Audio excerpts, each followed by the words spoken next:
I don't think that there's anything in it for the United States compared to a truly cooperative world where we're actually solving global problems.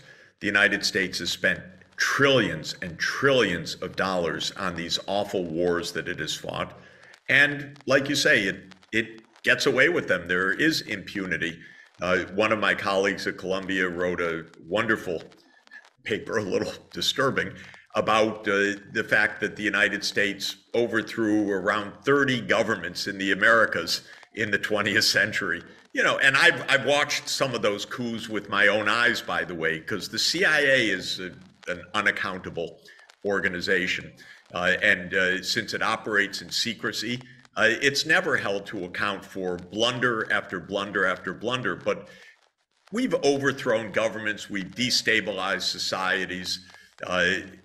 You know, in the African context, the CIA thought it was really important that Lumumba be assassinated rather than to have a true popular leader in the Congo after independence, that kind of thing, putting the country on a tailspin for decades afterwards, as if this is somehow good for America and so on.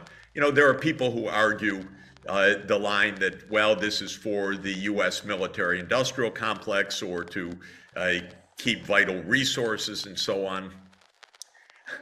There may be motivations like that, but it's so stupid because it does not deliver anything of benefit or security for the American people, actually. But it is a mindset. The mindset is real. I know the mindset. And the mindset, by the way, if anybody plays the board game, which was popular in my youth in the United States, the game of Risk, that's a board game where you have a world map.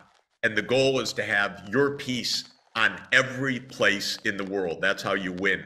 That is the American mindset, I'm sorry to tell you, which is that we're not safe unless we have military bases everywhere. We already have them in 85 countries, 800 overseas military bases. It's not making us safe. It's making the world unstable. Yeah. And this is just a category error and a conceptual blunder, but it is the neocon agenda. I wrote a book in 2019 called A New Foreign Policy Beyond American Exceptionalism. I can tell you it was not a bestseller. I don't know how many people read it, but its effects I don't feel, because basically was saying this approach, this unipolar approach, this idea that America is the one country that gets to write all the rules, this is not going to deliver even for the American people, much less for the rest of the world. Yeah, well, this also at a high cost to the American people, a nation itself torn apart. You've just had your own January 6th insurrection, and whilst you're spending billions of dollars on this proxy war, and we all know this is nothing but a proxy war, with the Ukrainians being the cannon fodder, whilst you are at the same time also moving to the bigger war with China. You constitute, 3% of the world's population, and yet you insist on this incredible dominance in the world. First, we are currently 4.2% of the world population and about 15.5% of world production measured at international prices. So it's a rich country, it's a big country, but not a country in a position to run the world. China, after all, has a population that is more than 4 times the United States, and an economy that at international prices is larger than the US economy. And so how we're going to run China? Well, of course not. And that was the whole gist of President Xi Jinping's speech to the 20th Party Congress this week, which is the United States is not going to run China. And China has also a mindset. If the US mindset is to run the world, the Chinese mindset is the other side is trying to run the world. You know, their view is that the West is tendentious and a threat.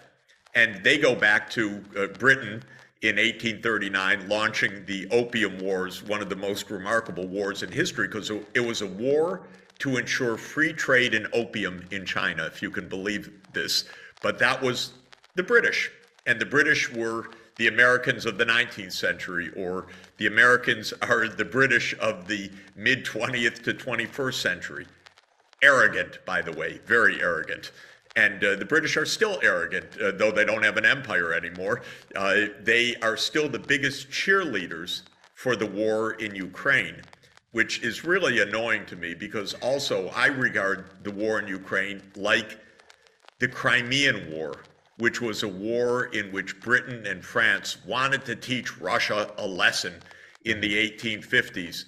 And their leader at the time in Britain was Palmerston. And Palmerston just wanted to smash the British Empire. And that's how Boris Johnson or Liz Truss talk right now. Of course, they're a small shadow of what they were in the 19th century, but the language and the Russophobia, the hatred of Russia, actually goes back a long, long time. But none of this serves any useful purpose, and it all becomes vastly more dangerous in that the U.S. really has counterparts right now that are powerful, China being the main one. And China's rise is driving American strategists crazy. It's a kind of profound neurotic reaction right now, because the U.S. is supposed to be the unipolar world, and there's China. What are they doing there? They were supposed to come under the U.S. umbrella, but they want to do their own thing. And that is unforgivable. So we're virtually in a Cold War with China right now that the U.S. has instigated, because all of our documents, including one that Biden put out a couple of weeks ago, says China's the biggest threat to the international order. Well, you look at it. How about the wars since 1980? The United States has been in nonstop wars, more than 190 military interventions. How many wars has China been in since 1980? That would be 0. But they're the big threat. This is, again, kind of Orwellian mindspeak. This is not honest, but China's viewed as a threat. So the United States is now trying to contain China the same way that the United States contained the Soviet Union. We're literally trying to choke China off from access to technology. I think it's incredibly naive. Yeah. I think it's incredibly provocative. Yep. And by the way, what we're doing vis-a-vis Taiwan is just like we did vis-a-vis Ukraine, which is we're saying every day, we'll protect you, Taiwan, we'll protect you, Taiwan, we'll protect you, Taiwan, giving confidence to the most independent-minded Taiwanese to say, look, we've got the U.S. backing. And now the president of Taiwan is saying we're a sovereign country. Yep. So the whole one China, two systems approach, which was the basis of stability of U.S.-China relations, being thrown out the door. Yep. But Taiwan is 23 million people, an island. China's 1.4 billion people, a nuclear superpower. Yep. And the United States is going to defend them? Well, are we really going to have nuclear Armageddon over this issue? And this is the kind of provocative foreign policy that the United States needs to stop running. Yeah, and then we have Mrs. Pelosi, for absolutely no reason whatsoever, flying to Taiwan to literally poke the Chinese in the eyes. It seems insane and deeply provocative. And it doesn't deliver anything. Failure in Iraq, failure in Libya, failure in Syria. And, well, we also know that, ultimately, total humiliation in Afghanistan. The idea is U.S. security depends on full spectrum dominance by the United States, that the U.S. can only be secure if it is dominant over every other country and every other region of the world. Now, no other country lives in those conditions.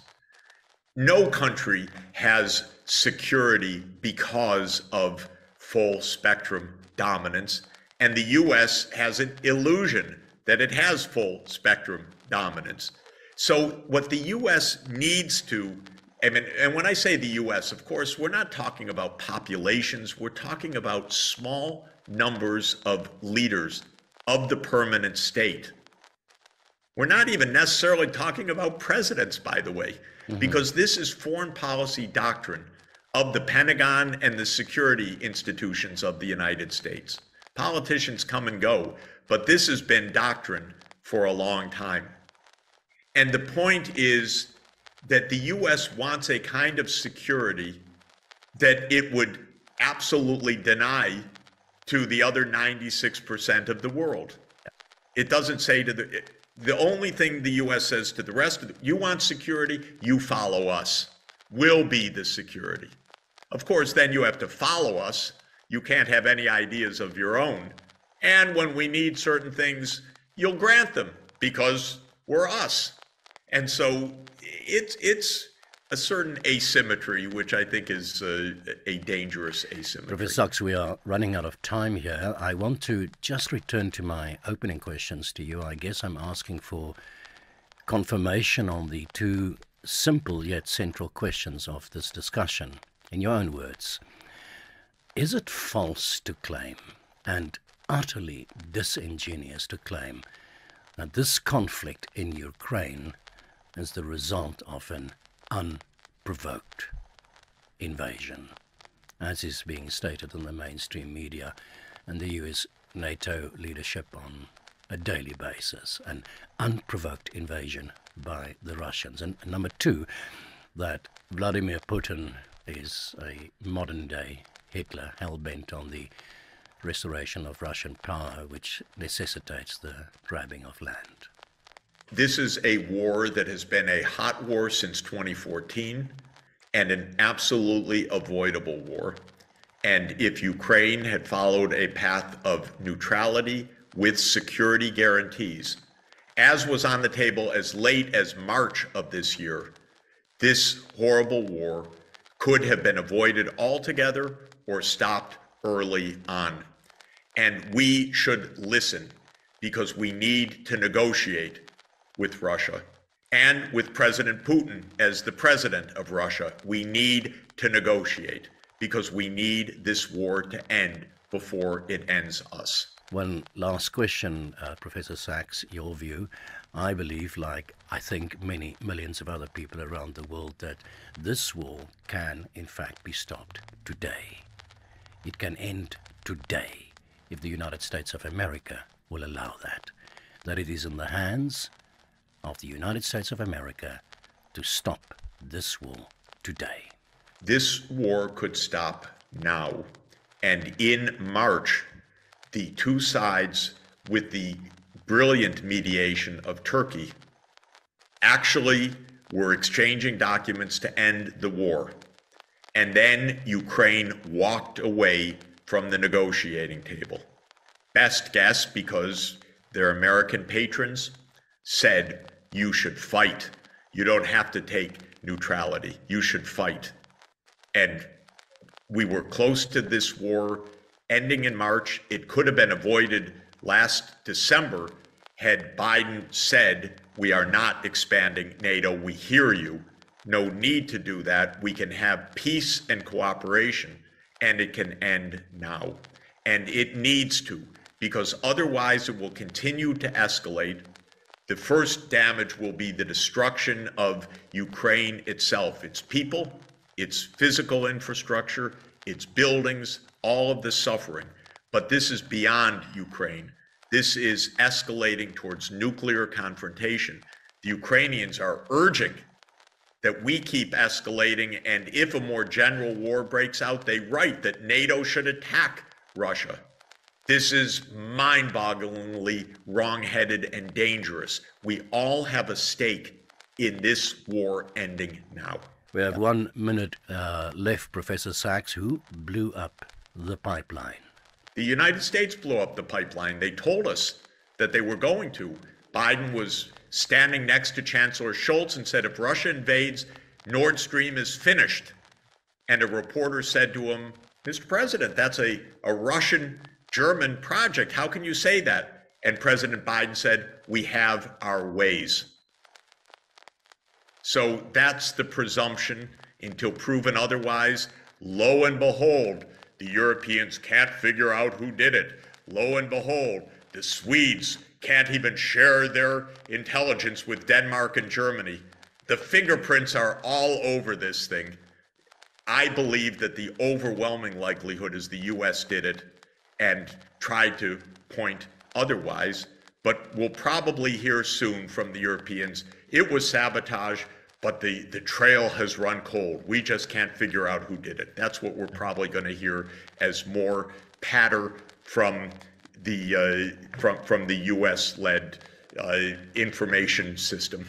The war continues, the destruction continues, and yeah, what I want to know is there any sign whatsoever in your mind, something that you've observed that you might point to that will give us hope that sanity ultimately will prevail? You know, sanity can prevail because clear-thinking people all over the world know how dangerous this is. And we need to keep pushing and need to keep saying, stop the war. And this is for the sake of all humanity, not only for those immediately suffering, but the whole world is at risk as long as this war continues.